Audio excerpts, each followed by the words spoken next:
Thank you for joining us in the next edition of Heart Smart. Thank you for joining us today. For those of you that don't know me, my name is Nick Tennant. I'm an on-site health educator with Gator Care in the Jacksonville Wellness Office. So today's topic in the Heart Smart series, we're going to be talking about taming your stress dragon. I'm sure all of us are familiar with stress, especially in this last year due to the pandemic. But even before that, stress is ever present in our lives. As you'll see throughout this presentation, you're not alone when you go through stress. But you'll also see that stress doesn't always have to be a bad thing. Sometimes stress can be good for us. But we'll also look at how it has a potential to negatively impact our health and how that can lead to an increased risk of stroke and heart disease. So when we talk about stress, let's define it first. And it's defined as this physical, mental, or emotional factor that can cause us bodily or mental tension. And the idea to keep in mind here is that the perception of stress varies from person to person. Oftentimes, we get down on ourselves, or we think we cause ourselves more worry and more stress for thinking that we're stressing about the wrong things, thinking that we're stressing about something that other people aren't stressing about. And why are we doing that? But really, stress is all about perception, and it's about what is stressful to you. It may not be stressful to another person. So the example I like to use here, since we're close to theme parks, is short drive. And as everything starts to open up, to me, roller coasters are stressful. I have no desire to go to the theme parks. I have no desire to sit in a metal cart with just one little bar around my waist as I fly down this metal track. Like right now, as I'm telling you this, my palms are getting sweaty. I'm feeling stressed. But if you're my friends, you're my family members, they love it. It's exhilarating for them. They find it fun. They find it exciting.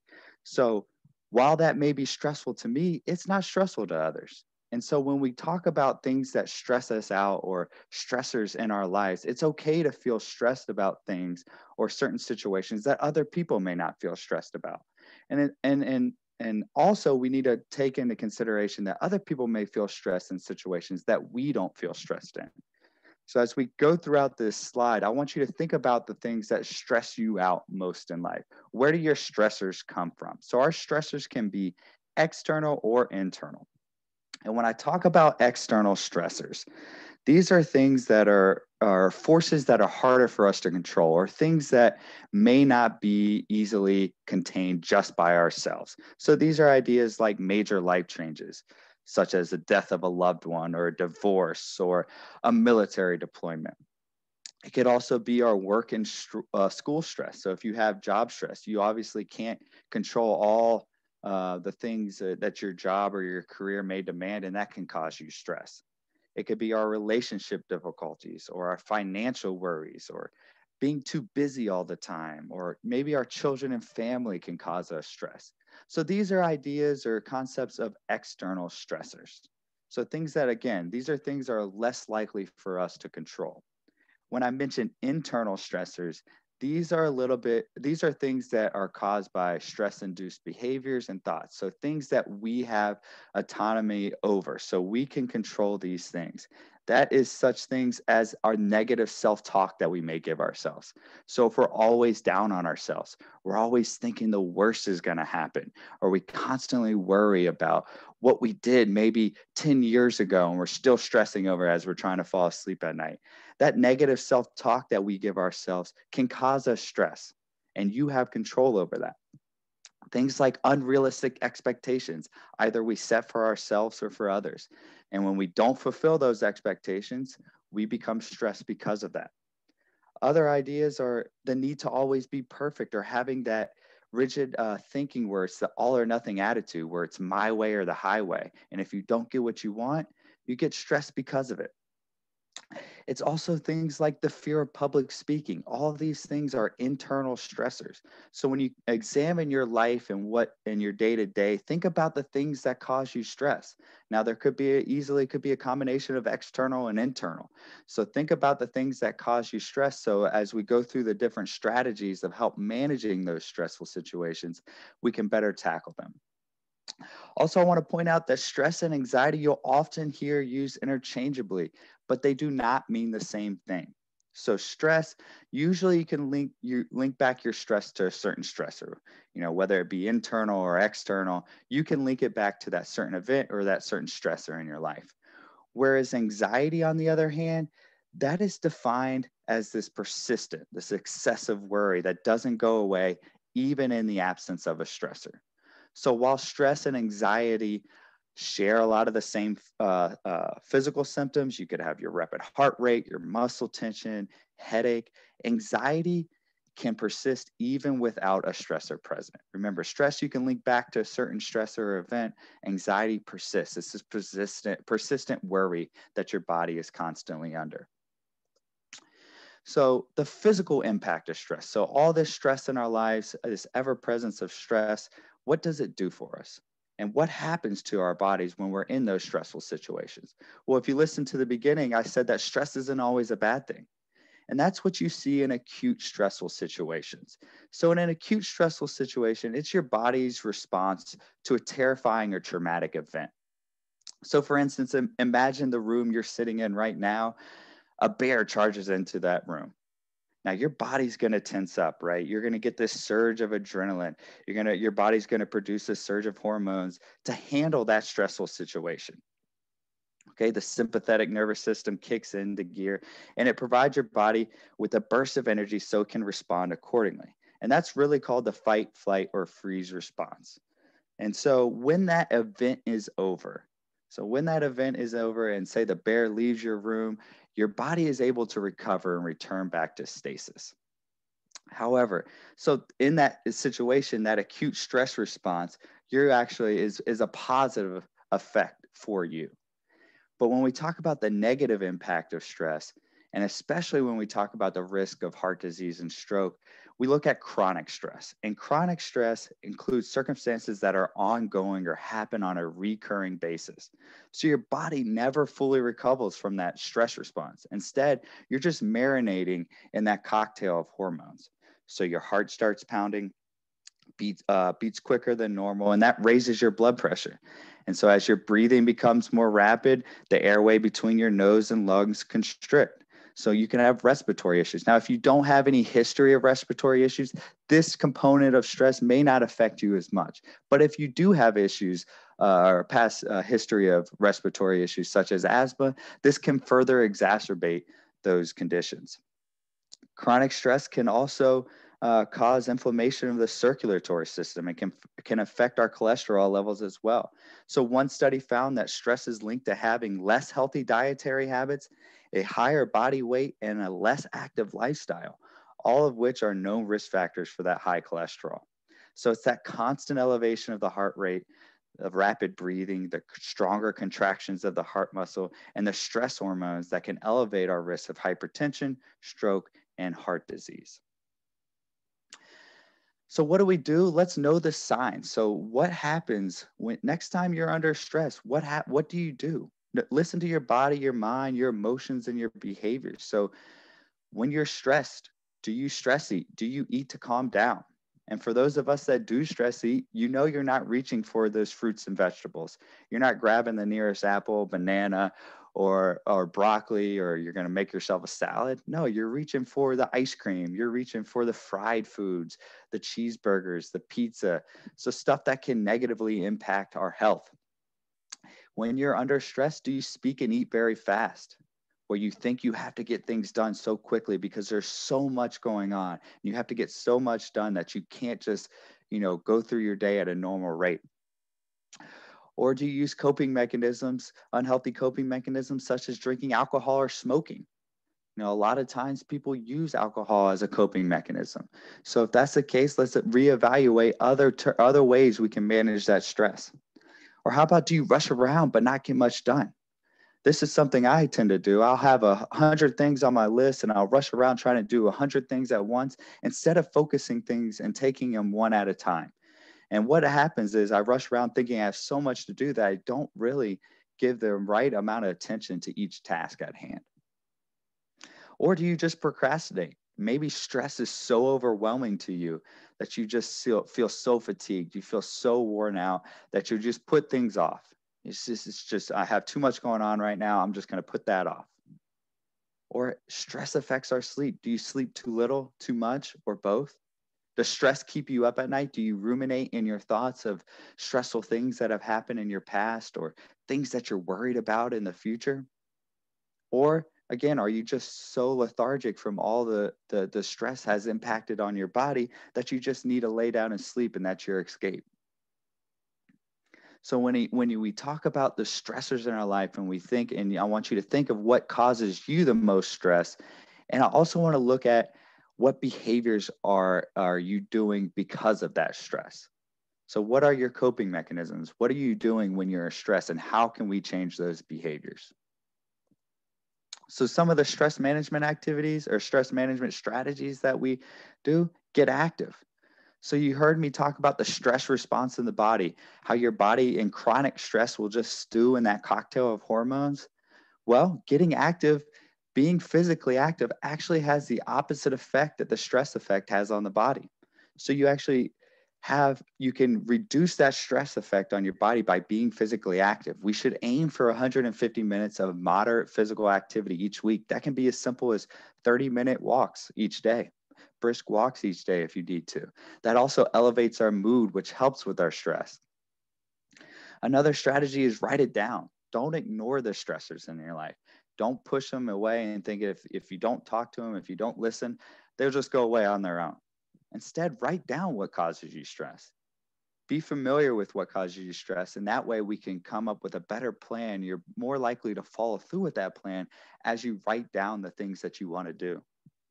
Aromatherapy can also be combined with what I love to do, and that's practice mindfulness and deep breathing exercises. And I'll touch a little bit more on mindfulness in the next couple of slides, but it's been proven that, just taking a time to give yourself some deep breaths and focus on the present moment actually helps reduce your anxiety, your stress, and your depressive symptoms. Connecting with family and friends is another strategy. A lot of times we think we have to go through things alone, that we don't have an outlet, or that people will not understand why we're stressed or what we're going through. But finding that social support, whether it be a family member, friends, or coworkers, whomever, finding that social support to have that backup for you is tremendous in helping with stress. Get more sleep. This one, I think, in my opinion, is the most overlooked aspect of your health. We should be aiming for 7.5 to 8 hours of sleep each night. Now, I know me personally, if I don't get my 8 hours, I am not the same human. Now, I don't have kids keeping me up at night or anything like that. But when we'd have classes in person, I'd ask people to raise their hand. And if you got your 7.5 to 8 hours of sleep per night, and maybe out of 30 people, we'd have 2 or 3 people raise their hands. So your body's not able to function at its optimal level if you don't have a full night's rest. If you come in, you had a bad night's sleep, you're more irritable, you're more prone to stress, and you're more prone to overreact in situations. So unless you take care of yourself and your sleeping habits, if you do that, you can go a long way in helping with your stress. Also, unplug. We are constantly stimulated by screens. We wake up in the morning, and a lot of us, the first thing we do is check our phone, or we turn on the TV before work. Then we get to work and we're on a computer all day and our phones. And then we get home, what do? We turn on the TV to relax. All that constant stimulation, instead of just taking some time for yourself, do another activity that you enjoy that doesn't involve a screen all the time, just to give your body a little bit of a break. So what is mindfulness? I touched on what mindfulness and deep breathing as a strategy for stress is, but what is mindfulness? And there's a lot of definitions of mindfulness out there. One of the ones I feel is the most comprehensive comes from mindful.org, and they define mindfulness as the basic human ability to be fully present, aware of where we are and what we're doing, and not overly reactive or overwhelmed by what's going on around us. So again, mindfulness, being present in being here and present in the moment. So not thinking about the embarrassing thing you did 2 years ago, not worried about the thing you have to do the next day, but fully immersing yourself in the present. What do you hear? What do you smell? What do you taste? How it invokes your senses. Simple things like deep breathing exercise, just focusing on your breath and how your body feels can calm us down. Going out for a walk in nature, not having your phone, scrolling through social media as you're doing it. Just enjoying the moment has huge effects on our stress levels. So on your screen right here is a study, a meta-analysis in 2010 by Hoffman et al. And they looked at 39 different studies that explored the use of mindfulness-based stress reduction and mindfulness-based cognitive therapy. And those findings are consistent with evidence that mindfulness increases positive effect and decreases anxiety and negative effects. So in one study, participants were randomly assigned to an 8-week mindfulness-based stress reduction group, and then were compared with controls on self-reported measures of depression, anxiety, and neuroreactivity after watching sad films. And what the researchers found is that the participants who experienced that mindfulness-based stress reduction, they had significantly less anxiety, they had less depression, and less somatic distress compared with those of the control group. People that practice mindfulness as an everyday activity also experience less rumination. Rumination is that stirring in our negative thoughts, or it doesn't have to be negative, but more often than not, it is negative. So we're just reliving these thoughts over and over in our heads, oftentimes tend to be negative and just causes us more stress. So as you practice mindfulness and being in the present moment, you actually reduce your rumination, which can lead to less stress. It helps improve our memory, even in stressful situation, which is key here. In one study, they took a military group and compared it with a non-military group and a different military group. In one military group, they gave them mindfulness meditation practice for 8 weeks. And then the other military group was used as a control. They didn't give them any meditation, and same with the civilian group. And this was during a high stress time. So this is right before deployment for these troops. And what they found is even in a high stress situation, those that practice mindfulness had better memory recollection than those that did not. It also increases our focus, which helps us be more attentive in the present moment, which helps us ruminate less, stress less, have less anxiety because we're not thinking about or we're not worrying about things that are in the future. We're worried about what's the task at hand. We're focused on the task at hand. And it also decreases our emotional reactivity. Like I said, if we don't get a good amount of sleep, we have that shorter fuse, we're more likely to get irritated by certain things. So as we practice this mindfulness and implement it into our lives, we're less likely to react in an over emotional way. On your screen is just another study I wanted to share with you that deals with healthcare professionals. So in this study, they took 30 primary care clinicians and they applied mindfulness techniques and training. And what they did is they had checkpoints at 1 day, 8 weeks, and 9 months in the study. So at the end of this study, at the end of the 9 months, the clinicians express a decreased emotional exhaustion, decreased stress, anxiety, and depression, and decreased depersonalization, or this feeling of being alienated, or you don't have an outlet, or you're going through things alone. So just in that 9 months, these 30 primary care clinicians experience all these less symptoms. That's what our goal is, to help reduce our risk of stroke and heart disease.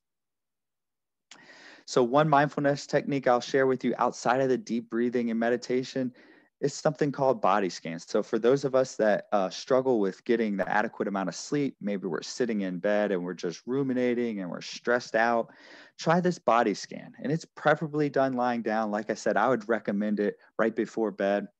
And it's mentally scanning your body from head to toe. And this helps reduce our stress and tension. It aids in improving our sleep, but it also helps bring attention to our breath and our body just for us to slow things down. And any part of our body that may be causing us pain that we're neglecting, we can simply help with that as well. So to do the body scan practice, just lie down in a comfortable position, close your eyes, and focus on the top of your head while you're calmly breathing. And what you're doing is you're just paying attention to any feelings or tension you may feel in your body. So as you go from your head to your toe, so you go from your head to your face, your shoulders, your neck, all these things. And if you feel any tension, you're just mentally basically scanning your body and then visualizing that tension leaving your body. A lot of times in meditation and body scan practice, people often say they get distracted or their mind starts to wander. And the biggest mistake you can make is get frustrated and give up. So instead of doing that, just gently bring your mind back to the activity that you're doing. Remember that you're trying to do a calming activity and just keep focusing on your breathing and your body. So we talk about stress, we talked about anxiety, uh, but let's talk about depression. So depression is a common and serious medical illness that negatively affects how you feel, the way you think, and the way you act. So when you're going through a tough time, it's normal to feel down for a while. So you'll have emotions like sadness, you'll have emotions like grief, and these are just regular emotions and are understandable when we encounter these tough times. Now, but most experts would agree that you should not self diagnose yourself with depression, but you should recognize the common symptoms. And so these include feeling sad or having a depressed mood. So if you're always feeling down, you don't find much joy in your everyday life, or you lose interest or pleasure in activities that you once enjoyed. So maybe you enjoyed doing yoga, or you enjoyed gardening, or you enjoyed reading, but that doesn't bring you much joy anymore. It doesn't bring you much happiness. That's a common symptom. Changes in our appetite or weight gain or loss. And this is outside of diet. So if you're on a specific diet plan that your goal is to gain weight or lose weight, this wouldn't necessarily be that symptom. So outside of a specific diet you may have, maybe you just don't have that appetite. You're depressed all the time and you just don't feel the need to eat, or you don't feel like you want to eat. Or maybe you're stress eating, you're sad all the time, so you may go reach for those comfort foods. Notice those symptoms if that's what you do. Or do you have trouble sleeping or sleeping too much? Like I said, are you staying awake at night because you're sad, because you're stressed, and you just can't quiet your mind? Or are you sleeping too much? You're so fatigued, you're so worn out that all you can do is just lay down and go to bed. And then obviously thoughts of death or suicide. So if you experience any of these symptoms, uh, please seek help, and we'll have some mental health resources towards the end of this presentation as well.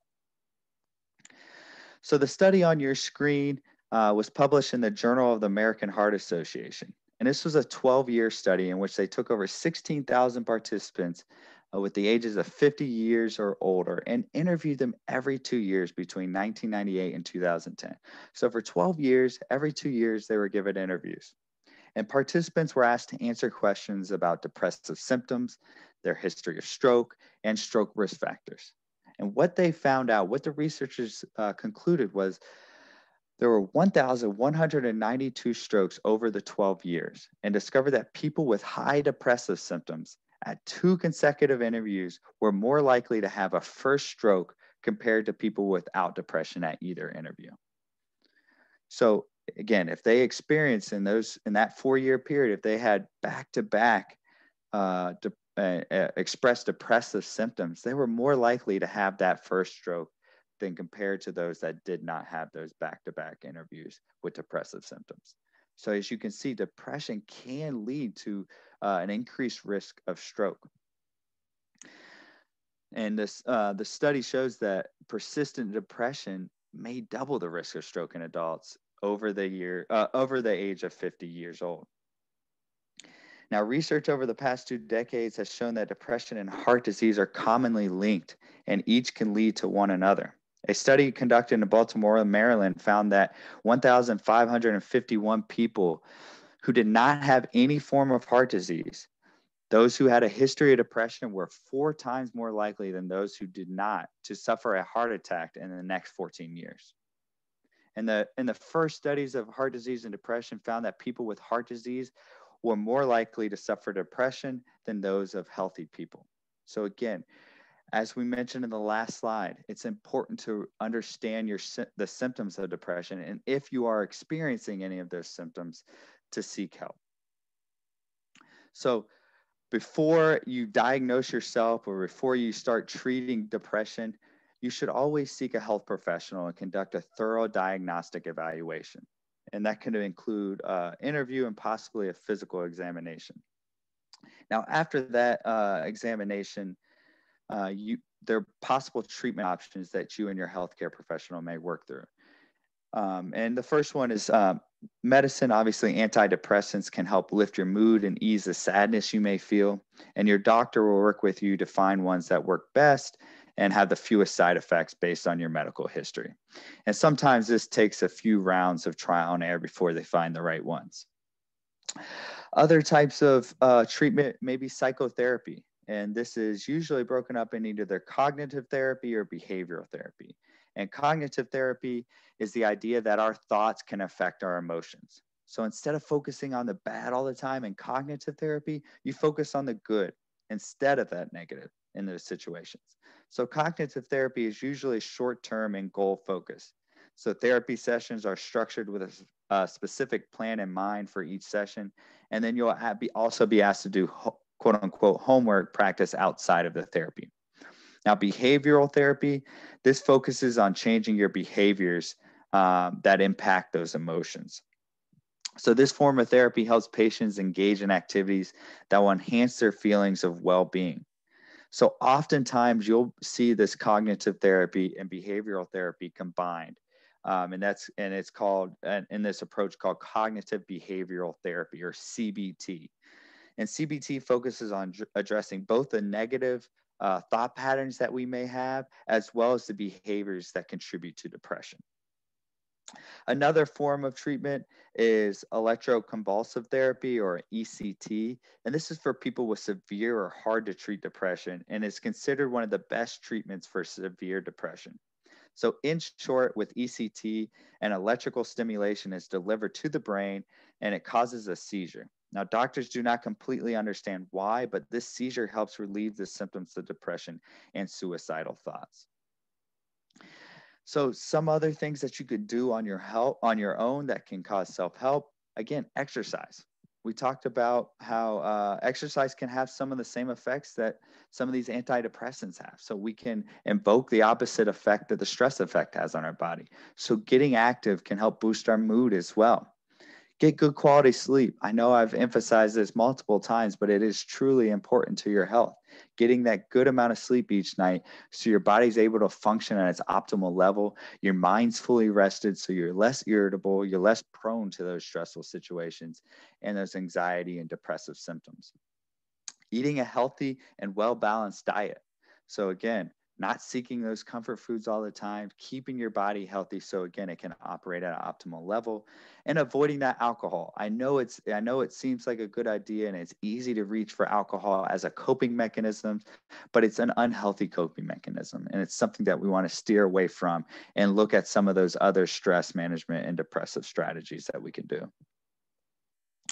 So as I mentioned before, there are a lot of different resources for you. Those in the JAX area and working with UF JAX, we have the Champ Center and our Wellness Center.